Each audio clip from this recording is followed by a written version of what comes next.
Hello students.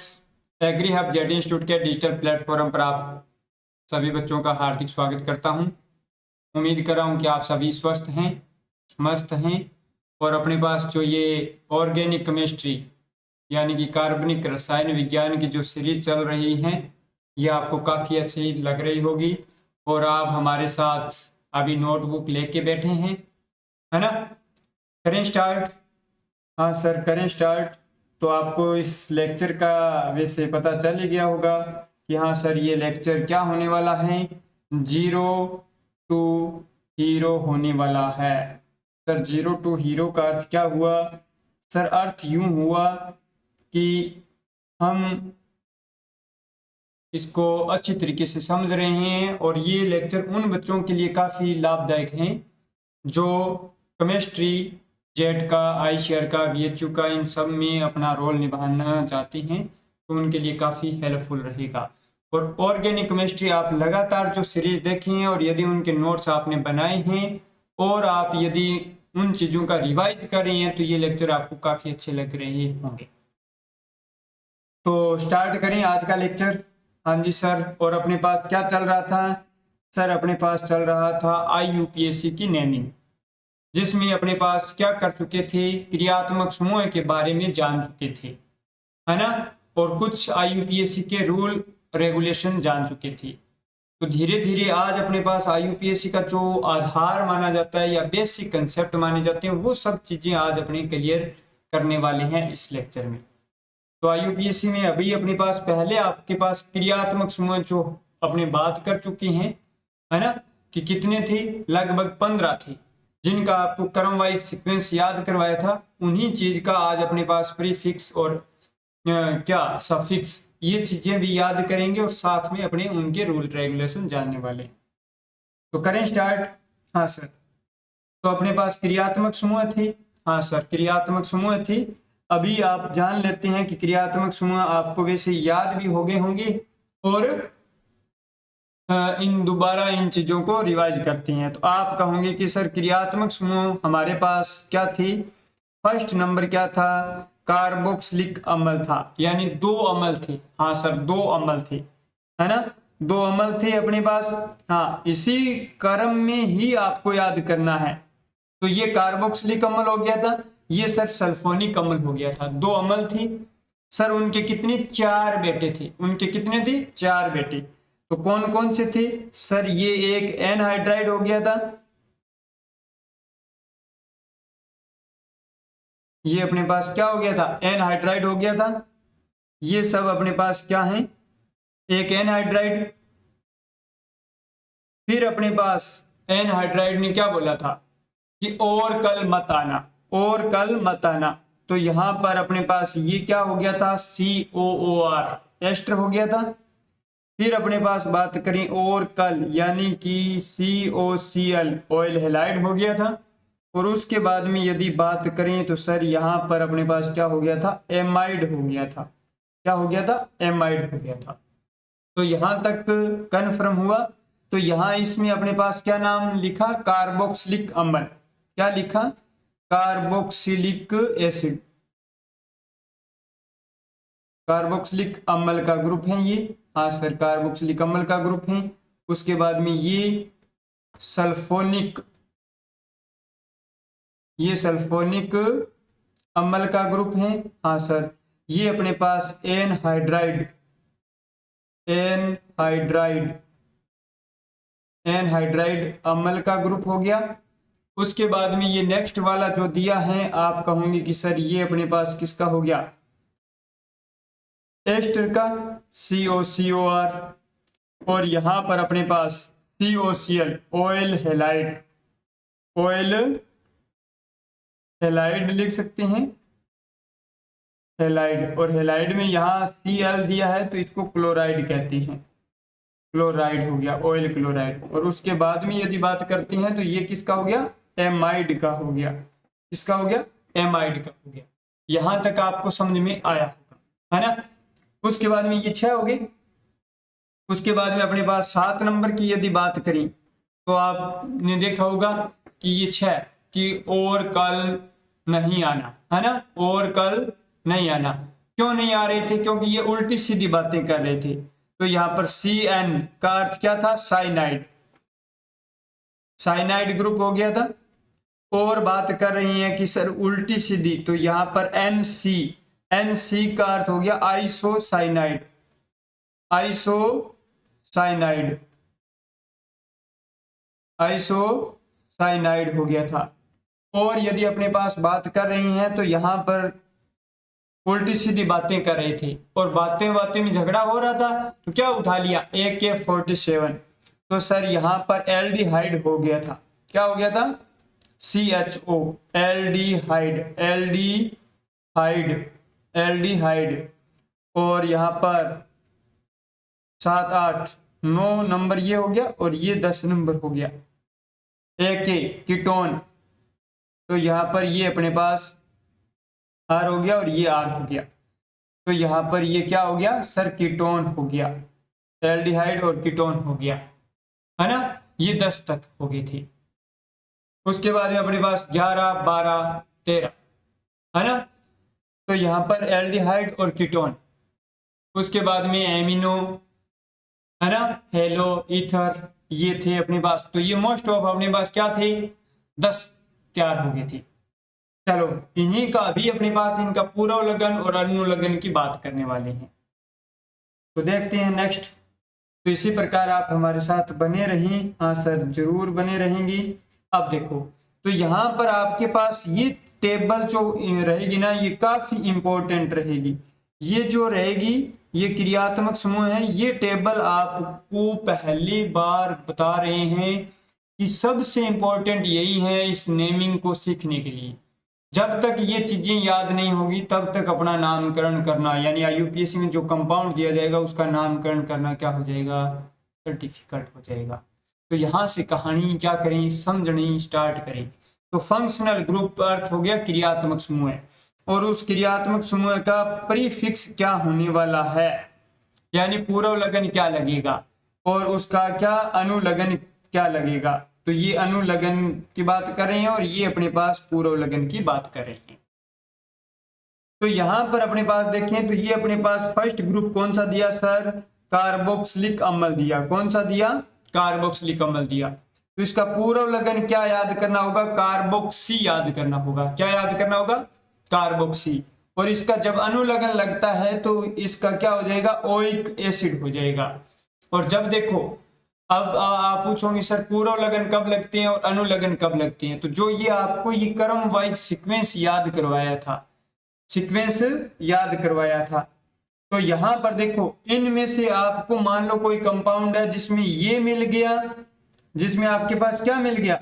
ये वाला मिल गया उसको डेट, और मान लो ये वाला मिल गया। दोनों ग्रुप मिल गए, 1 नंबर मिल गया और ये आपके पास 4 नंबर वाला मिल गया। तो आपको जो सबसे ऊपर ग्रुप मिला है, जैसे ऊपर ग्रुप मिला है 1 नंबर वाले का, तो क्या लगेगा? अनुलग्न लगेगा।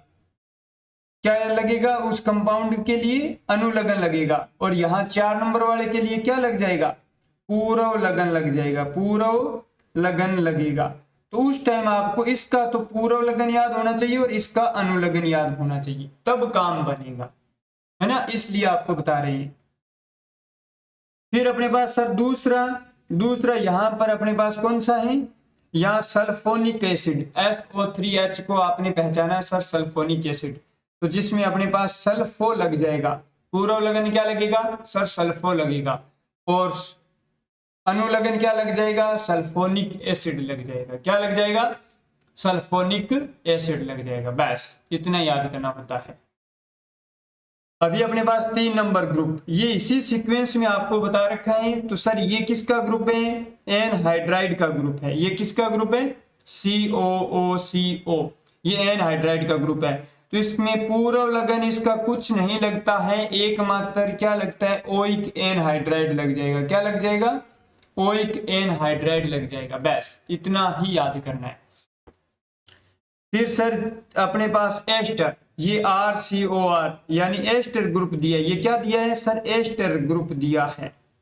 एस्टर ग्रुप दिया है तो इसका नाम पूर्वलग्न क्या होता है? एल्कोक्सी कार्बोनाइल, एल्कोक्सी कार्बोनाइल पूर्वलग्न होता है ना। जैसे मान लो आपको अभी बताया था ना कि एल्कोक्सी कार्बोनाइल, जैसे एस्टर और कार्बोक्सिलिक अम्ल दिया जाए तो कार्बोक्सिलिक अम्ल का अनुलग्न लग रहा था और इसका क्या लगेगा, पूर्व लगन लगेगा। और इसका नामकरण करते हैं वो इंपॉर्टेंट है एल्काइल ओएट, एल्काइल ओएट के आधार पर नामकरण करते हैं, बहुत इंपॉर्टेंट है। उसके बाद में सर ऑयल क्लोराइड दिया तो यहाँ पर क्लोरोफॉर्माइल, क्लोरोफॉर्माइल हो गया है ना। यदि यहाँ बी आर लगता तो ब्रोमो फॉर्माइल हो जाता, यानी फॉर्माइल लग गया। और वैसे ऑयल हेलाइड लगता है, क्या लगता है, ऑयल हेलाइड। तो यहाँ पर Cl दिया है तो ऑयल क्लोराइड हो गया, Cl के कारण क्या हो गया, क्लोराइड हो गया, ऑयल क्लोराइड हो गया। इतना समझ में आया? हाँ सर समझ में आ गया। उसके बाद में एमाइड की बात करते हैं तो कार्बामोइल है ना, कार्बामोइल या कार्बमोइल कहते हैं, वेरी इंपॉर्टेंट है, इस चीज को याद करें, कार्बमोइल। और बात करें यहाँ क्या लग जाएगा, एमाइड हो जाएगा, इसका क्या हो जाएगा, एमाइड हो जाएगा। तो कार्बमोइल हो जाएगा, यहाँ अपने पास क्लोरोफॉर्माइल हो जाएगा, यहाँ पर अपने पास एल्कोक्सी कार्बोनाइल हो जाएगा। तो ये तीनों चीजें पूर्व लगन हैं, इन चीजों को आपको याद करना होगा और इनके अकॉर्डिंग काम करना होगा। तो एल्कोक्सी कार्बोनाइल। चलो अभी देखिए अपने पास CN ग्रुप, ये हाँ सर CN 7 नंबर का है, उल्टी सीधी बातें कर रहे थे। तो साइनो क्या लग रहा है, साइनो। यदि चाहे आप हिंदी में ऐसे बोले चाहे इंग्लिश में बोले तो कोई दिक्कत नहीं है, साइनो। और इसका यदि अनुलग्न की बात करें तो क्या हो जाएगा, नाइट्राइल हो जाएगा, क्या हो जाएगा, नाइट्राइल हो जाएगा। समझ में आया? और यहां पर अपने पास 8 नंबर में क्या है, NC। तो ये अपने पास कई बार बच्चों को ध्यान नहीं रहता है, इसमें अपने पास ऐसे ट्रिपल बॉन्ड होता है और इस ग्रुप को कई बार एग्जामिनर क्या लिख देता है, इस प्रकार अपने पास लिख देता है। तो यहाँ ट्रिपल बॉन्ड होता है, तो ये थोड़ा सा आपको बेसिक चीजें ध्यान होना चाहिए। कुछ स्टूडेंट को मान लो नहीं पता होता है तो बता दिया। तो यहाँ NC को आइसोसाइनाइड कहते हैं, क्या कहते हैं, आइसोसाइनो, आइसोसाइनो दिया और यहाँ आइसोनाइट्राइल लग जाएगा, आइसोनाइट्राइल लग जाएगा। यहाँ क्या लगा था सर, नाइट्राइल, यहाँ क्या लग गया, आइसोनाइट्राइल, आइसोनाइट्राइल लग गया। समझ में आया सर? हाँ ओके। चलो ये अपने पास उल्टी सीधी बातें कर रहे थे तो बातों बातों पर क्या उठा ले रहे थे, AK47। तो एल्डिहाइड और कीटोन, तो एल्डिहाइड का इंपॉर्टेंट क्या हो जाएगा, फॉर्माइल हो जाएगा। एल्डिहाइड और कीटोन का सर ऑक्सो या कीटो लग जाता है ना। तो यहाँ इन दोनों का ज्यादातर एग्जामिनर देते ही हैं, तो इन दोनों का मोस्ट इंपोर्टेंट स्टार पॉइंट लगा रहा हूँ। आपको ज्यादातर कोई कई बार कंपाउंड दिए जाते हैं तो उसमें एल्डिहाइड और कीटोन दोनों मिल ही जाते हैं, है ना। तो एल्डिहाइड का क्या लग गया सर, फॉर्माइल लग गया, और कीटोन का क्या लग जाता है, ऑक्सो या कीटो लग जाता है। परंतु इनका अनुलग्न क्या लग जाता है, एल लग जाता है। और यहाँ क्या लग जाता है, वन नहीं ऑन है, ये क्या है, ऑन है ना। तो यहाँ पर ध्यान रखना, वन नहीं है ऑन है, ऑन। तो कीटोन का क्या लग जाता है, ऑन लग जाता है। तो यहाँ तक याद हुआ, ओके सर। अब अपने पास यहाँ पर ये कीटोन का ही दे दिया वापस, कोई दिक्कत नहीं है, ऑक्सो या कीटो ऑन हो गया। एल्कोहल, एल्कोहल का इंपॉर्टेंट दे रही है, स्टार पॉइंट याद कर लेना, बाकी रही ना रही। इसका पूर्व लगन क्या है सर, हाइड्रोक्सी है, पूर्व लगन क्या है, हाइड्रोक्सी है। और अनुलग्न क्या है सर, ओल है, अनुलग्न क्या है, ओल है। एस एच थायो एल्कोहल था, इसका क्या था सर, इसका मरकेप्टो था, इसका क्या था, मरकेप्टो था। तो ये आपको चीजें ध्यान में हो रही है। और यहाँ इसका क्या है, थायोल है, ओके। उसी प्रकार फिर एमीन का क्या है, एमिनो है, और यहाँ एमीन ही है। और बात करें सर यहाँ पर एमिनो इथेहेलोकर है ना, तो ईथर, ईथर का एल्कोक्सी हो गया, और यहाँ पर एल्कोक्सी एल्केन हो गया। तो ईथर का यहाँ स्टार पॉइंट दे रहा हूं, नामकरण ज्यादातर एल्कोक्सी एल्केन के आधार पर करते हैं, इसको चीज को ध्यान रखें। सर ये ग्रुप किसका है, ROR क्या हो जाता है सर, ईथर हो जाता है। पहचान रहे हो ना। यहाँ पर अपने पास हेलाइड का क्या हो गया, हेलो हो गया। हेलाइड का क्या हो गया, हेलो। यहाँ जैसे क्लोरो ब्रोमो है ना, ये हो जाता है।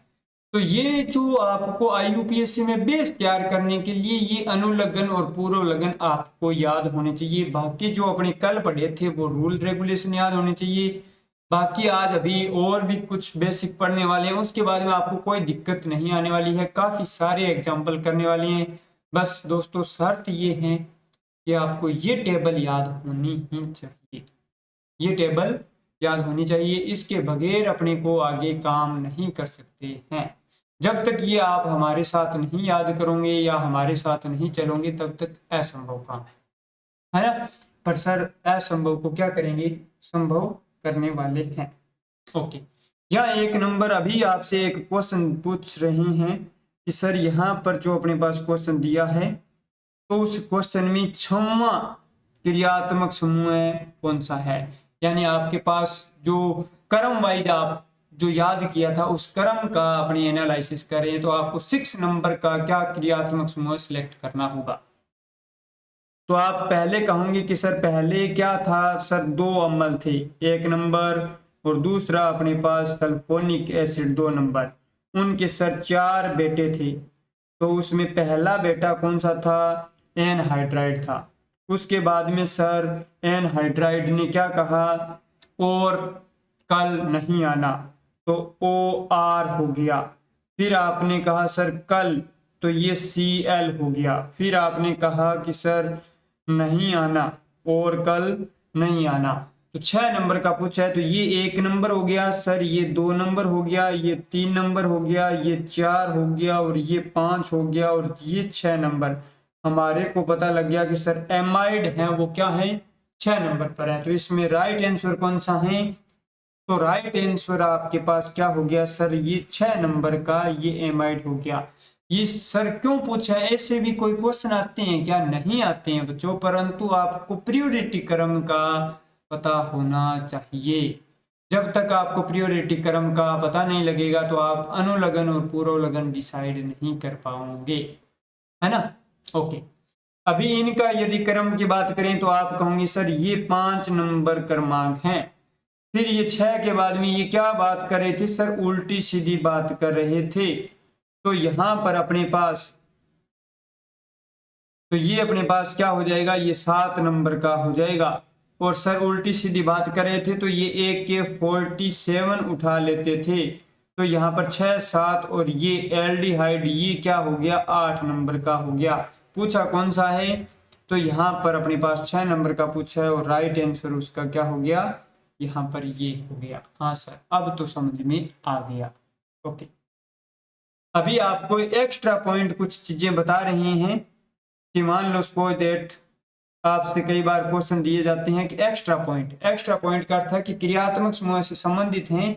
आपसे कई बार पूछा जाता है, जब अपने जनरल ऑर्गेनिक केमिस्ट्री पढ़ते हैं तो उसमें आपके पास एक चीज आती है सर प्लस M इफेक्ट और minus M effect, mesomeric effect, है ना। तो वो चीज थोड़ा सा बता देते हैं कि आपने यदि ये सही सीक्वेंस फॉलो किया है तो 1 से 10 नंबर तक के जो क्रियात्मक समूह आ रहे थे, हाँ सर ये देखो 1 से 10 नंबर तक यही आ रहे थे।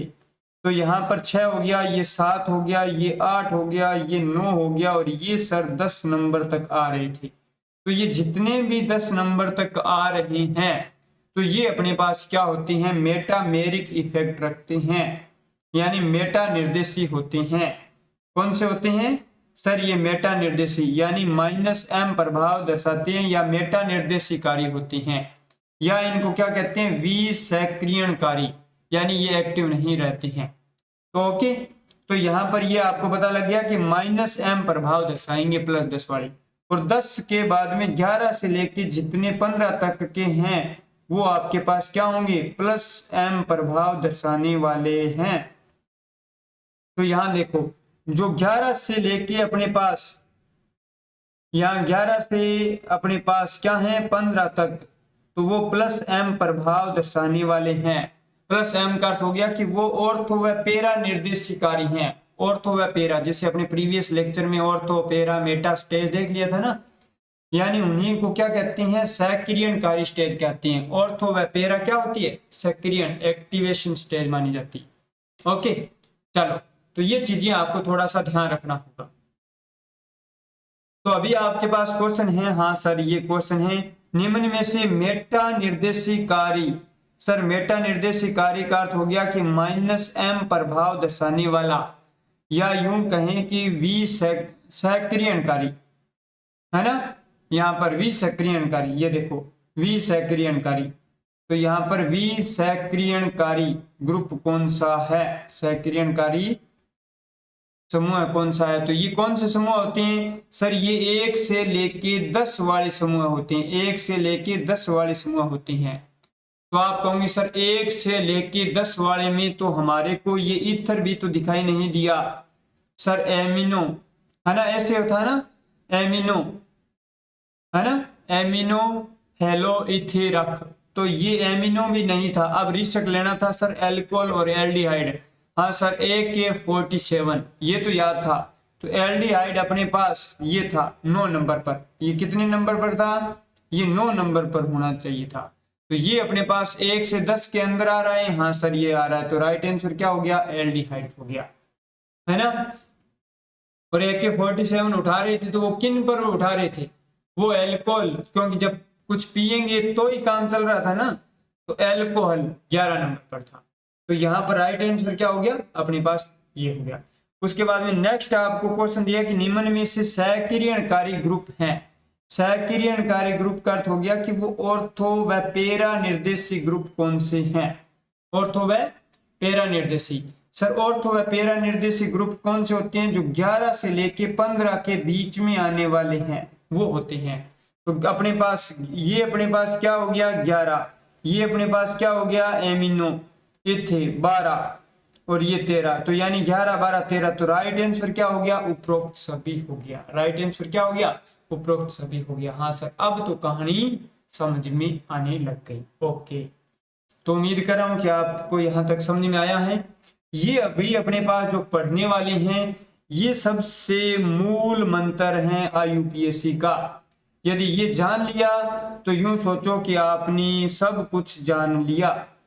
सर ऐसी बात है क्या, हाँ ऐसी बात है। चलो बढ़े नेक्स्ट, यहां देखें तो यहां पर अपने पास क्या है, ये देखो सबसे पहले आपको क्या पता करना होगा, रूट वर्ड का पता करना होगा। सर रूट वर्ड, इसको क्या लिखते हैं, रूट वर्ड लिखते हैं, है ना, रूट वर्ड मूल शब्द बात कर रहे हैं सर, मूल शब्द। ये मूल शब्द होते हैं वो किन से आते हैं, ये नंबर ऑफ कार्बन से आते हैं, नंबर ऑफ कार्बन, यानी कि कार्बन की संख्या से आते हैं। अभी तक इतना ध्यान रखना कि संख्या से आते हैं। यदि कार्बन 1 है तो मेथ है, कार्बन 2 है तो एथ है, कार्बन 3 है तो प्रोप है, ऐसे कार्बन की संख्या से आती हैं। और मूल शब्द के जो पूर्व में लगते हैं उनको पूर्व लगन कहते हैं, और मूल शब्द के जो बाद में लगते हैं, यानी कि मूल शब्द के बाद में लगते हैं उनको अनुलग्न कहते हैं, और जो पूर्व में लगते हैं उनको पूर्व लगन कहते हैं। तो पूर्व लगन लगते कितने, ये भी 2 लगते हैं, और अनुलग्न कितने लगते हैं, ये भी 2 लगते हैं। तो आपको ऐसे 2 1 0, फिर 0 से 1 2 ऐसे चलना है, यानी कि 0 से कहां तक चलोगे, 1 तक चलोगे, फिर 2 तक चलोगे, 0 से माइनस में आओगे तो भी 1 में आओगे, और फिर 2 में आओगे, ऐसे आपको याद करना है। तो मूल शब्द ये हो गया। कहानी समझ में आया। तो यानी सबसे पहले जो नाम लिखा जाता है IUPAC में तो वो द्वितीयक अनुलग्न का, सॉरी द्वितीयक सेकेंडरी पूर्व लगन का लगता है। सर पूर्व लगन किसे कहते हैं, तो पूर्व लगन कहते हैं प्रीफिक्स को। क्या लगेगा पहले, प्रीफिक्स लगेगा, जो मूल शब्द के पहले लगता है उसको प्रीफिक्स कहते हैं, मूल शब्द के बाद में लगता है उसको सफिक्स कहते हैं। उसको क्या कहते हैं, सफिक्स कहते हैं। तो प्रीफिक्स भी कितने प्रकार के, 2 प्रकार के, 2 नंबर और 1 नंबर। यहाँ पर भी 1 नंबर और ये 2 नंबर, बस ऐसे आपको काम करना होगा। अब सर आपका क्वेश्चन ये रहेगा, आप कहोगे कि सर हमारे को ये बताओ कि द्वितीयक पूर्व लगन लगते कौन से हैं या होते कौन से हैं, प्राथमिक पूर्व लगन होते कौन से हैं, ऐसे अपनी बात करेंगे इन सब की। तो यहां देखो, यहां देखोगे तो आप कहोगे कि सर आपने कहा था सही बात है, कुछ तो चीज लग रही है हमारे को। तो ये अपने पास कौन सा है, प्रीफिक्स है। उसके बाद में ये कौन सा है सर, रूट वर्ड है। और ये सर कौन सा है, अपने पास अनुलगन सफिक्स हैं। ओके, अब सर आपने कहा पूर्व लगन भी अपने पास कौन से हैं, 2 डिग्री वाले हैं, यानी 2 और 1। पूर्व लगन 2 लगता है पहले और फिर 1 लगता है, फिर रूट वर्ड होता है और फिर अनुलगन 1 और अनुलगन 2। अब देखो पूर्व लगन जो 2 हैं वो सदैव क्या होती हैं, प्रतिस्थापी होती हैं, यानी कि हमेशा जो सब्स्टिट्यूट होते हैं। सर प्रतिस्थापी का अर्थ हो गया कि जो मेन चेन में काउंट नहीं आते हैं, उन समूहों को क्या कहते हैं, सब्स्टिट्यूशन ग्रुप कहते हैं। तो वो हमेशा पूर्व लगन लगते हैं, और वो कौन से होते हैं, वो सबसे पहले लिखे जाते हैं, यानी 2 डिग्री होते हैं। ये सेकेंडरी प्रीफिक्स होते हैं, जिसमें ये नाइट्रो ग्रुप हो गया, ये अपने पास ईथर ग्रुप हो गया, ये आपके पास एल्काइल ग्रुप हो गया, ये नाइट्रोसो ग्रुप हो गया, और ये हेलोजन ग्रुप हो गया। हेलोजन का अर्थ हो गया कि यहाँ पर क्लोरो, ब्रोमो, आइडो और फ्लोरो, क्लोरो, ब्रोमो, आइडो, ये सब जो हेलोजन है वो आपके हमेशा क्या होते हैं, सेकेंडरी प्रीफिक्स यानी द्वितीयक अनुलगन होती हैं। कौन से सर, द्वितीयक अनुलगन होती हैं। इनको क्या कहते हैं, द्वितीयक द्वितीयक पूर्व लगन। इनको क्या कहेंगे फिर, प्राथमिक पूर्व लगन। सर प्राथमिक पूर्व लगन क्या होता है कि यदि कंपाउंड साइक्लो यानी रिंग में दिया है तो कहीं साइक्लो हो सकता है, तो साइक्लो लिखा जाएगा, अन्यथा नहीं लिखा जाएगा, यानी साइक्लो नहीं है तो उसको नॉन साइक्लो नहीं लिखेंगे। उसके बाद में ये रूट वर्ड 0 नंबर का दिया है, तो ये दिया है नंबर ऑफ कार्बन। ये क्या होता है, ये होता है सर नंबर ऑफ कार्बन, यानी कार्बन की संख्या के आधार पर डिसाइड किया जाता है। यदि कार्बन की संख्या 1 तो मेथ, कार्बन की संख्या 2 तो एथ, कार्बन की संख्या 3 तो प्रोप, कार्बन की संख्या 4 तो ब्यूट, 5 के लिए पेंट, 6 के लिए हेक्स, 7 के लिए हेप्ट, 8 के लिए ऑक्ट, 9 के लिए नॉन और 10 के लिए डेक। इतना याद करना होगा।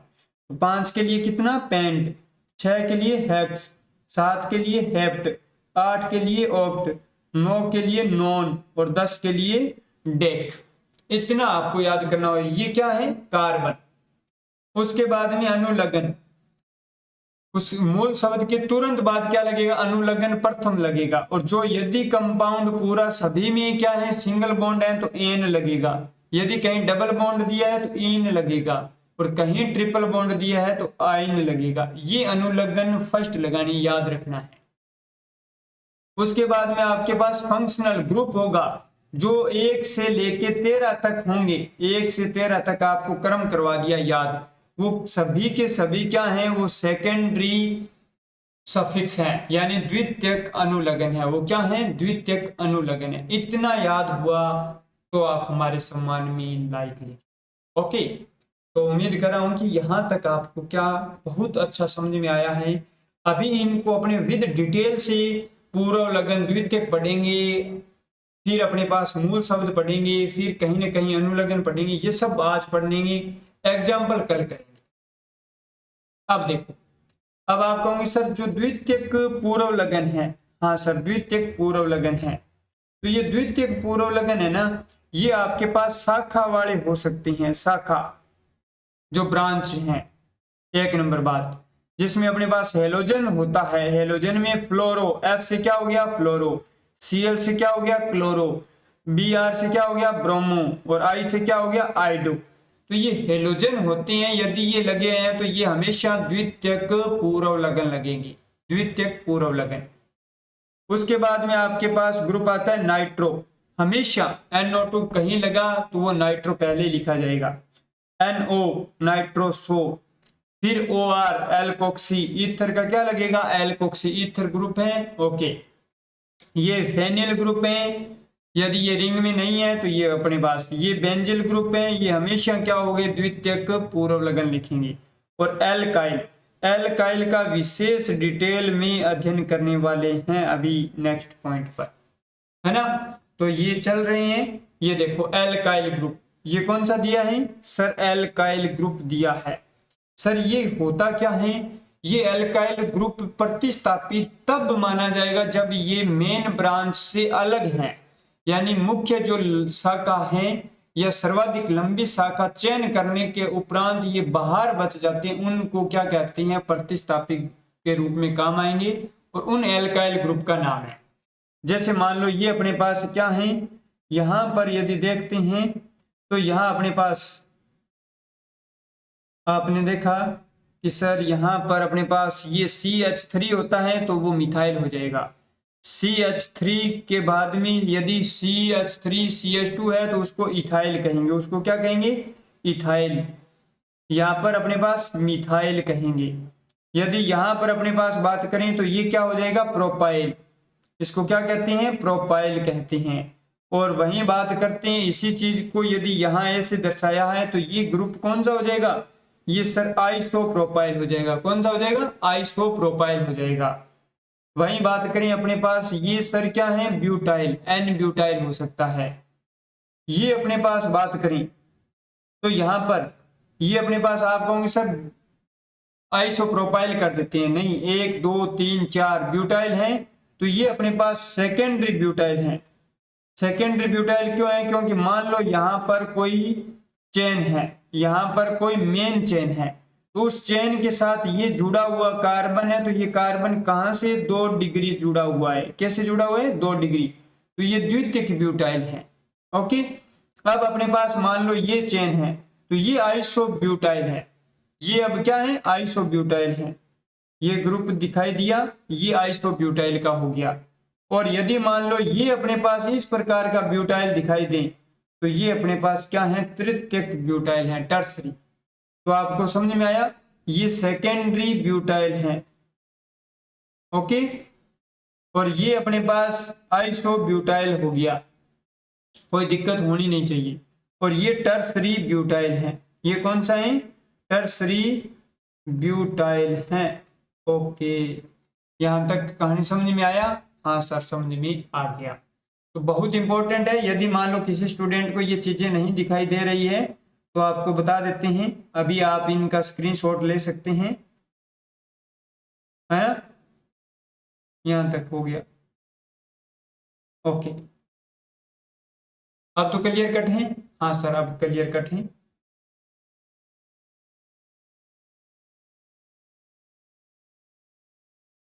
ओके, ठीक है, बढ़े आगे, यहां तक समझ में आया, हाँ सर समझ में आया, नहीं आया तो बता दो, मेरे हिसाब से तो आ गया होगा। यदि फिर भी नहीं आया है तो जरूर बताएं आप, है ना। चलो, यदि थोड़ा सा और डिटेल में यहाँ सर थोड़ा सा और डिटेल में, थोड़ा सा और डिटेल में बता दो हमारे को। देखो CH3 CH2 CH2 और CH3, यदि ये लग गया तो आप यूं मानो कि ये क्या है, ब्यूटाइल। सर 4 कार्बन को क्या कहेंगे, ब्यूटाइल कहेंगे। तो ये है अपने पास N ब्यूटाइल, इतना कह सकते हैं क्या, हाँ सर कह सकते हैं। अब मान लो अपने पास इसको आइसो का बनाकर बताएं, CH3 CH, ये CH3 है और ये CH2 है और ये ग्रुप लग जाता है, यहाँ पर ये ग्रुप है। ओके, ये ग्रुप लग जाता है तो ये अपने पास क्या, कौन सा ग्रुप हो जाएगा, ये आइसो का हो जाएगा, तो आइसो ब्यूटाइल हो जाएगा, ब्यूटाइल हो जाएगा। और यदि यही ग्रुप अपने पास 2 नंबर के बाद में ये अपने पास 3 नंबर लग जाए, CH3, यहाँ पर C, ये CH3 लग जाए और ये CH3 लग जाए और ये ग्रुप बन जाए, तो ये अपने पास टर्सरी यानी कि तृतीयक ब्यूटाइल बन जाएगा। है ना। ये है टर्सरी ब्यूटाइल। और यदि आपसे 4 नंबर पूछा जाए तो ये देखो CH3, CH2, CH और ये CH3 लग जाए तो ये जो ग्रुप बनेगा ये आपके पास क्या बन जाएगा, सेकेंडरी ब्यूटाइल बन जाएगा, द्वितीयक ब्यूटाइल बन जाएगा। उम्मीद कर रहा हूं कि अब तो आपको क्लियर हो गया होगा, है ना। ठीक है, जिसमें सबसे इंपॉर्टेंट की यदि बात करते हैं तो जहां तक अनुमान है आपको ये वाला पॉइंट याद रखना होता है और ये वाला याद रखना होता है, बाकी कोई दिक्कत नहीं आनी चाहिए। चलो अभी देखो, फिर उसके बाद में अपने पास देखते हैं मूल शब्द। क्या देखते हैं सर, मूल शब्द। यदि कार्बन एक से, ये किससे आते हैं sir, number of carbon, number of carbon, carbon की संख्या से आते हैं। और कार्बन की संख्या किस में सिलेक्ट करेंगे, सबसे लंबी कार्बन श्रृंखला चयन करते हैं बस। तो यदि कार्बन संख्या 1 है तो उसको क्या कहते हैं सर, मेथ कहते हैं, उसको क्या कहते हैं, मेथ। यदि कार्बन की संख्या 2 है तो उसको एथ कहेंगे। यदि कार्बन की संख्या 3 है तो प्रोप कहेंगे। यदि कार्बन की संख्या 4 है तो ब्यूट कहेंगे। यदि कार्बन की संख्या 5 है तो पेंट कहेंगे। कार्बन की संख्या 6 दिया तो उसको हेक्स कहेंगे। 7 दिया तो उसको हेप्ट कहेंगे। 8 दिया तो उसको ऑप्ट कहेंगे। 9 दिया तो उसको नॉन कहेंगे। और यदि कार्बन की संख्या 10 दिया तो उसको डेक कहेंगे। इतने तक आपको क्लियर हुआ तो आप हमारे सम्मान में लाइक लिखें, है ना।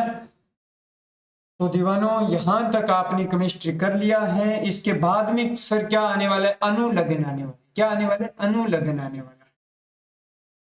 हाँ सर, अब अनुलग्न हमारे पास क्या आ गया, अनुलग्न फर्स्ट और उसके बाद में अनुलग्न सेकंड आएगा। तो अनुलग्न सर फर्स्ट कौन से होते हैं कि यदि कार्बन और कार्बन के बीच में सिंगल बॉन्ड हो, यदि कार्बन व कार्बन के बीच में एकल बॉन्ड है, सिंगल बॉन्ड है, तो क्या लगेगा अनुलग्न, एन लगेगा। यदि कार्बन व कार्बन के बीच में डबल बॉन्ड होता है तो अनुलग्न क्या लगेगा, इन लगेगा। और यदि कार्बन और कार्बन के बीच में ट्रिपल बॉन्ड होता है तो अनुलग्न क्या लगेगा सर, आइन लगेगा। क्या लगेगा, आइन लगेगा। ये कब लगानी है, रूट वर्ड के जस्ट बाद में लगानी है सर। कब लगानी है, रूट वर्ड के जस्ट बाद में लगानी है। और अनुलग्न फर्स्ट सर, ये क्रियात्मक समूह के अनुलग्न होते हैं। और ये क्रियात्मक समूह सर कितने से होते हैं, 1 से लेकर 13 तक होते हैं, है ना। जैसे आपको एग्जांपल दिया है कि आपने कहा कि सर एल्कोहल है तो एल्कोहल का अनुलग्न क्या लगेगा, एल्कोहल का अनुलग्न ओ लगेगा। फिर आपको बताया कि एल्डिहाइड है तो एल्डिहाइड का अनुलग्न क्या लगेगा, आप कहोगे सर एल लगेगा। फिर आपने कहा कि सर कीटोन है तो कीटोन का क्या लगेगा, ओन लगेगा। क्या लगेगा, ओन लगेगा। और यदि इसी प्रकार आपने कहा कि सर ये कार्बोक्सिलिक अम्ल दिया हो तो उसमें अपने पास बात करते हैं तो ओइक अम्ल लग जाता है। क्या लग जाता है, ओइक अम्ल लग जाता है। ये सब चीजें याद करना होगा सर, क्या करना होगा, याद करना होगा, है ना। ओके, यहां तक समझ में आया, हाँ सर समझ में आया। अभी आपको थोड़ा सा दोबारा बता देते हैं रिवाइज के लिए। सर हमारे को सबसे पहले क्या करना होगा, आपको बच्चों क्या करना होगा कि आपके पास सर ये मूल शब्द हैं। क्या होते हैं, मूल शब्द हैं। हाँ सर, मूल शब्द उससे पहले लगेंगे उनको कहते हैं पूर्व लगन। क्या कहते हैं, पूर्व लगन। और इसके बाद में लगते हैं उनको क्या कहते हैं सर, अनुलगन कहते हैं। क्या कहते हैं, अनुलगन कहते हैं। सर पूर्व लगन कितने प्रकार के, सर 2 प्रकार के। तो पहले 2 लगता है और फिर 1 लगता है। मूल शब्द का अर्थ हो गया कि 0 नंबर का। और अनुलगन सर भी, ये भी 2 प्रकार के होते हैं। तो पहले 1 लगेगा और फिर 2 नंबर लगेगा। इतना समझ में आया क्या, हाँ सर इतना समझ में आ गया। बस इतना समझ में आ गया तो अभी आपको कुछ नहीं करना। ये वो होते हैं द्वितीयक अनुलग्न जिसमें शाखा होती है, प्रतिस्थापी ग्रुप होते हैं। सर ये कौन से होंगे, हेलोजन के हो सकते हैं, फ्लोरो, क्लोरो, ब्रोमो और आइडो। और उसके बाद में आपके पास एल्काइल ग्रुप हो सकते हैं जिसमें मिथाइल, इथाइल, प्रोपाइल, ब्यूटाइल ये हो सकते हैं। उसके बाद में आपके पास नाइट्रो ग्रुप होता है नाइट्रोसो ग्रुप होता है और आपके पास ईथर वाला ग्रुप होता है। इतना आपको ध्यान रखना होगा। हाँ सर, हो जाएगा।